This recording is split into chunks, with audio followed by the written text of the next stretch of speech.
పేదల జీవితాల్లో మంచి మార్పు, పెనుమార్పుకు దారి తీస్తున్నందువల్ల, గట్టిగా పునాదులు బలంగా పడినందువల్ల, ఇవి కంటిన్యూ చేస్తే వచ్చే 5-10 ఏళ్లలో మొత్తం రాష్ట్రం స్వరూపమే మారిపోయి ఒక అభివృద్ధిలో, సంక్షేమంలో, అలాగే మొత్తంగా ఒక అభ్యుదయకరమైన సమాజం దిశగా అడుగులు వేసే రకంగా మేనిఫెస్టో రూపుదిద్దుకుంది. మీరు గమనిస్తే అందుకే అదేదో సొల్లు హామీలు లేదా అందరం తాయిలాలని పిలుచుకునేవి ఏదో ఒకటి 10-4 అవతల వాడు 2 అన్నాడు కదా మనం 4 చేద్దామనే పోటీకి పోకుండా, అదొక వేలం పాటలో అన్నట్టు నేను 1 ఇస్తానంటే లేదు నేను 2 ఇస్తానని పోకుండా, పోటీకి పోకుండా పూర్తిగా నేల మీద నిలబడి ఓ బాధ్యతాయుతమైన రాజకీయ పార్టీగా వైఎస్ఆర్ కాంగ్రెస్ పార్టీ, ఓ బాధ్యతాయుతమైన రాజకీయ నేతగా జగన్మోహన్ రెడ్డి గారు ఈ మేనిఫెస్టోను మొన్న రిలీజ్ చేశారు. ఇందులో ఎక్కడ మన ఆర్థిక పరిస్థితిని మొత్తం బేరీజ్ వేసుకొని చేయగలిగిన దాంట్లో బెస్ట్ పాజిబుల్ ఏమేమి ఉన్నాయో అవన్నీ పెట్టాం. వాటిని అమలు చేయడం అనేది ఒక గ్యారంటీ కూడా అసలు అవసరం లేదు. ఆయన గ్యారంటీ అనేది అది చెప్పనవసరం లేకుండానే అమలు చేయగలిగినవి చెప్పడంలోనే, ఎందుకంటే అప్పటికే తెలుగుదేశం పార్టీ వాళ్ళ మినీ మహానాడు అంటే ఒక 6 నెలల క్రితమో 7 నెలల క్రితమో మొదలు పెట్టింది. ఒక 6 పాయింట్స్ కింద పెట్టేసి, ప్యాకేజ్ 6 కిందనో ఏదో పెట్టేసి సూపర్ 6 అనే పేరుతో అనౌన్స్ చేసేసింది.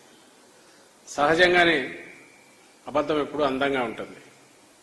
దానికి మరింత అందమైన ఇవి క్రియేట్ చేసి ఇవన్నీ మేము గ్యారంటీగా ఇస్తామని చెప్తున్నప్పుడు, అధికారంలో ఉన్న పార్టీగా ఏ పార్టీ అయినా అయితే దాంతో పోటీకి పడకపోతే ఏమవుతుందో ప్రజలు అటు మొగ్గు చూపుతారనే ఉద్దేశంతో దాన్ని దాటడానికి ప్రయత్నం చేస్తారు. కానీ జగన్మోహన్ రెడ్డి గారు ఆ పని చేయలేదు. ఎందుకంటే తెలుసు, ఉన్న పరిస్థితి తెలుసు. ఆర్థిక సంక్షోభం, కోవిడ్ తర్వాత ప్రపంచం మొత్తం కూడా కోలుకుంటోంది. మన రాష్ట్రం మినహాయింపు కాదు. అందులోనూ కోవిడ్ ఉన్నప్పుడు కూడా సంక్షేమ పథకాలు వదలకుండా కొనసాగించాం. అలాగే అభివృద్ధి ఎక్కడా ఆగలేదు. అసెట్స్ క్రియేషన్ జరిగింది.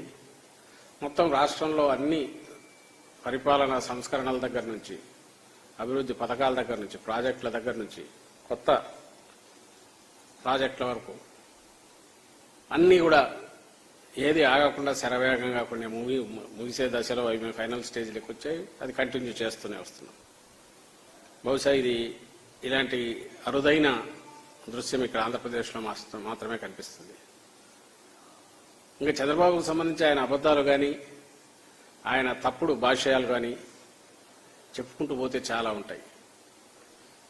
జగన్మోహన్ రెడ్డి గారు అమలు చేస్తున్న దాన్ని చూసే ఇట్లయితే ఈ రాష్ట్రం, ఆయన కానీ ఆయన్ని సపోర్ట్ చేస్తున్న ఆ ఎల్లో మీడియా కానీ రాష్ట్రం శ్రీలంక అయిపోయిందని గగ్గోలు పెట్టిన వాళ్ళు ఈరోజు దానికి 2 ఇంతలు ఇంకా దానికి మించి కూడా మీరు జగన్మోహన్ రెడ్డి గారు మొన్న ఎక్స్ప్లెయిన్ చేశారు. తర్వాత కూడా చెప్తున్నాం, మేము చేస్తున్న ప్రధానమైన అభివృద్ధి పథకాలు, సంక్షేమ పథకాలన్నీ కలిపితే 70,000 కోట్లు అయితే దానికి ఇంకొక 80,000 కోట్లు అప్పటికే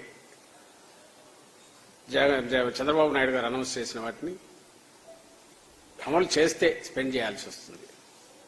దాని మీద ఇప్పుడు మేనిఫెస్టోలో పెంచినట్టున్నారు. ఇంకా కొన్ని ఎడాపెడా ఎలాగో ఇవ్వనివి కదా, ఏమున్నాయి అమలు చేయం కదా అనే ఉద్దేశంతో చంద్రబాబు నాయుడు పెంచుతూ పోయినట్టుంది. అవి కలిపితే ఇంకో 20,000 కోట్లు పెరగొచ్చాము. అంటే 80,000 కోట్లు కాస్త అది 1,00,000 కోట్లు కావచ్చాము. సో ఆ లెక్కన ఆ రోజు మేము అనుకున్న 1,50,000 కోట్లు లేదా ఒక 20,000 కలిపితే 1,70,000 కోట్లు ఎక్కడి నుంచి తెస్తాడు? నీ బడ్జెటే లేనప్పుడు నువ్వు ఎక్కడి నుంచి తెస్తావు అని అంటే దానికి ఆదాయం లేదు. ఇంకో క్వశ్చన్ కూడా వచ్చింది. 14 లక్షల కోట్ల అప్పు చేశారు జగన్మోహన్ రెడ్డి గారని రోజు ఓదరగొడుతున్నారు. నిజంగా 14 లక్షల కోట్ల అప్పు వేయింటే అది కరెక్ట్ కాదని ఆయనకు తెలుసు, కాదని మేము చెప్తూనే ఉన్నాం. మరి ఇంత అప్పులో ఉన్నది నువ్వు ఇవన్నీ ఎట్లా అమలు చేస్తావు? దానికి ఆన్సర్ లేదు.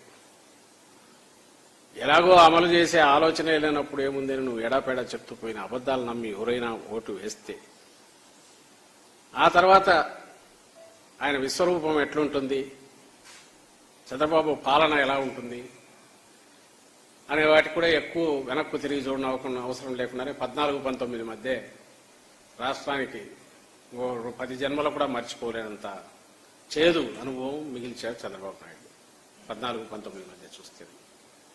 అది ఇంకా ఎవరు మర్చిపోలే. అయినా సరే ఆయన ఆ రోజు ఏమి చెప్పినా ఏమి అమలుకు చేయలేదనే విషయం అందరికీ తెలుసు. ఉదాహరణకు రైతు రుణమాఫీ 87,000 కోట్ల పైన అయ్యేది 5 ఏళ్లు ముగిసే టైంకు 13,000 కోట్ల నుంచి 15,000 కోట్లు ఎంతో అంతవరకే అంచెలంచెలుగా. ఈలోగా దానికి మించిన వడ్డీల రూపంలో రైతులు మునిగినారు. ఈయన మాట నమ్మి రుణమాఫీ అంటే అది రుణం తిరిగి చెల్లించదు, మీరెవ్వరూ కట్టొద్దు నేనున్నానని చెప్పినందువల్ల కట్టనందువల్ల పీనల్ ఇంట్రెస్ట్ పడి అది కొన్ని వేల కోట్లు దాదాపు ఇంత అయింటుందేమో తెలిసి 0 వడ్డీ అప్లై కాలేదు, పీనల్ ఇంట్రెస్ట్ పడినాయి. అంతా చేస్తే ఈయన ఇచ్చింది ఇన్స్టాల్మెంట్స్లో ఇచ్చాడు. ఆ తర్వాత పెట్టిన షరతులు మీ అందరికి గుర్తుంటాయి. వడపోత ప్రకటనల్లో ఏమో బంగారం రుణాలు కూడా ఇస్తానని, మీ బంగారం మీకు ఇంటికి తిరిగి వస్తుందన్న పెద్ద మనిషి